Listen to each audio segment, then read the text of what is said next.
US और Iran के बीच में जो वॉर चल रहा है उसको अब हमें नाम दे देना चाहिए वेस्टर्न एशिया का वॉर, या फिर नाम दे देना चाहिए खतरनाक वॉर। क्योंकि हर बार एस्केलेट होके ये वॉर ऐसे मकाम पे आ जाता है जहां से चीजें अगर एस्केलेट हो, जो कहा जा रहा है अगर वो हो जाए तो हम ऐसे मकाम पे आके खड़े हो जाएंगे जहां पे हम इमेजिन भी नहीं कर सकते कि दुनिया कैसी दिखेगी। ये वेस्टर्न एशिया के वॉर में कुछ ऐसा ही हो रहा है।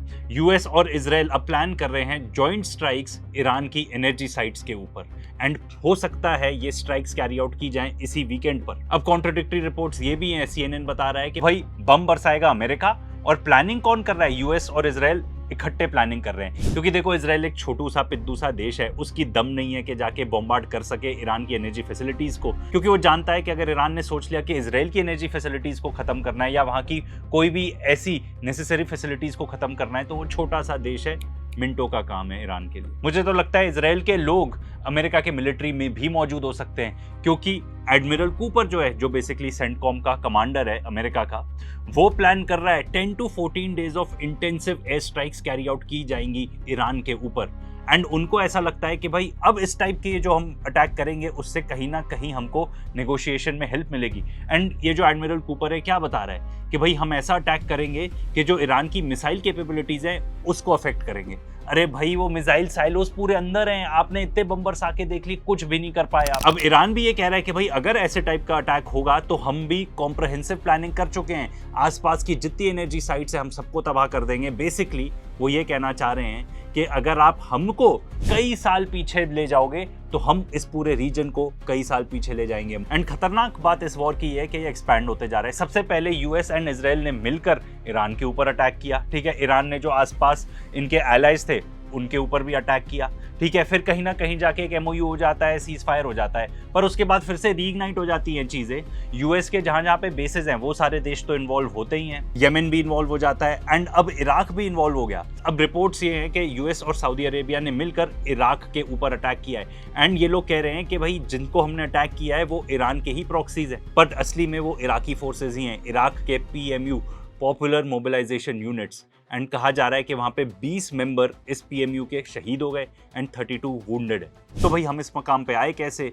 रिपोर्ट्स ऐसी थी कि इराक के अंदर से अटैक किया गया सऊदी अरेबिया की ऑयल फैसिलिटीज को, एंड इससे पहले हुतीज ने अटैक किया था सऊदी अरेबिया की ऑयल फैसिलिटीज, अरामको की ऑयल फैसिलिटीज को, जो कि सऊदी अरेबिया की एंड पूरी दुनिया की सबसे बड़ी ऑयल प्रोड्यूसिंग कंपनी है। एंड इससे थोड़ा और पीछे जाओगे तो हमने आपको वीडियोस देके अपडेट किया है कि हुतीज के ऊपर यानी येमेन के ऊपर सना एयरपोर्ट के ऊपर सऊदी अरेबिया ने अटैक किया था, एंड ये सब अमेरिका की ब्लेसिंग्स के साथ किया था। तो भाई क्या अमेरिका और सऊदी अरेबिया यहाँ पे एक खेल खेल रहे हैं? ऐसा पॉसिबल है, बट यहाँ पे सीएनएन रिपोर्ट कर रहा है कि जो सऊदी अरेबिया के डिफेंस मिनिस्टर हैं एमबीएस के भाई, वो पहुंच जाते हैं अनअनाउंस्ड, अमेरिका पहुंच जाते हैं, एंड वो बता रहे हैं उनको कि भाई एमबीएस चाहते हैं, मतलब सऊदी अरेबिया के प्रिंस चाहते हैं कि इस वॉर को डी एस्केलेट किया जाए।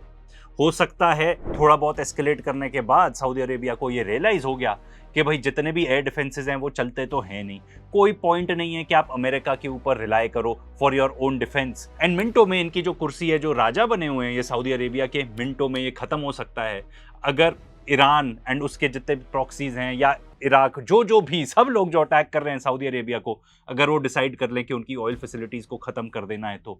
एंड ये भी मत भूलो, धरती का बोझ बेंजामिन नेतन्याहू पहुंचा था अमेरिका, एंड उसने मीटिंग की थी डोनाल्ड ट्रंप के साथ। एंड इस टाइप के वीडियोस भी सर्कुलेट कर रहे हैं जिसमें क्लियरली दिख रहा है कि मार्को रूबियो, इनका फॉरेन मिनिस्टर अमेरिका का, ये पीट हेग्सेथ जो कि इनका डिफेंस मिनिस्टर है, एंड यहाँ पे नेतन्याहू खड़ा है। क्लियरली दिख रहा है इन दोनों का बॉस, यानी कि जो दो अमेरिकन हैं इनका बॉस कौन है?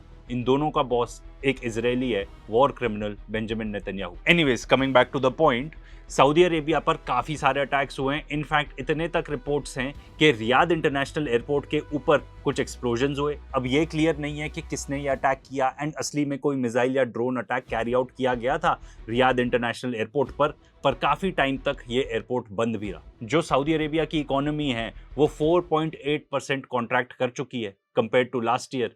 दिस इज द मोस्ट, मतलब इनकी इकोनॉमी इतनी गंदी कभी भी नहीं परफॉर्म करी। The last time this happened was Covid pandemic के दौरान, जहां पे सब जगह लॉकडाउन लग गए थे एंड बहुत ही कम हो गई थी demand for oil. Majorly oil dependent economy है ये, एंड ऑयल ये लोग कहां से एक्सपोर्ट करते हैं? स्ट्रेट ऑफ हॉर्मूज से, ठीक है। वहां पे ब्लॉकेड है, वहां से आप नहीं कर सकते एक्सपोर्ट या बहुत ही लिमिटेड अमाउंट एक्सपोर्ट कर पा रहे हो।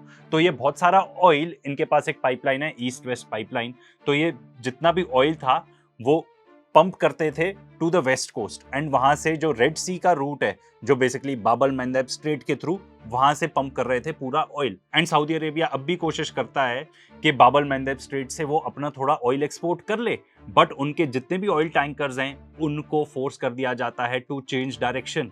वो यहाँ पे जो सिंपल रूट मिलता है बाब अल मंदेब स्ट्रेट से, वो वहां से तो निकल नहीं पा रहे, तो उसके बजाय उनको लंबा रूट लेना पड़ रहा है ऑल द वे ऊपर से नीचे through the Strait of Good Hope. And let me tell you one thing, किसी की भी बस की बात नहीं है, अगर अमेरिकन नेवी के बस की बात नहीं है, तो इसलिए मैं कह रहा हूं दुनिया में किसी की बस की भी बात नहीं है कि अंसार अल्लाह यानी कि हूथीज को फोर्सिबली बोलें कि भाई ये बाब अल मंदेब स्ट्रेट में जो आपने ब्लॉकेड कर रखा है फॉर सऊदी शिप्स, आप उसको हटाइए। क्योंकि ऐसा अमेरिका पहले ऑलरेडी ट्राई कर चुका है, रिलेंटलेस बॉम्बार्डमेंट की थी उन्होंने येमेन के ऊपर, and they were unsuccessful, ultimately उनको रिट्रीट करना पड़ा।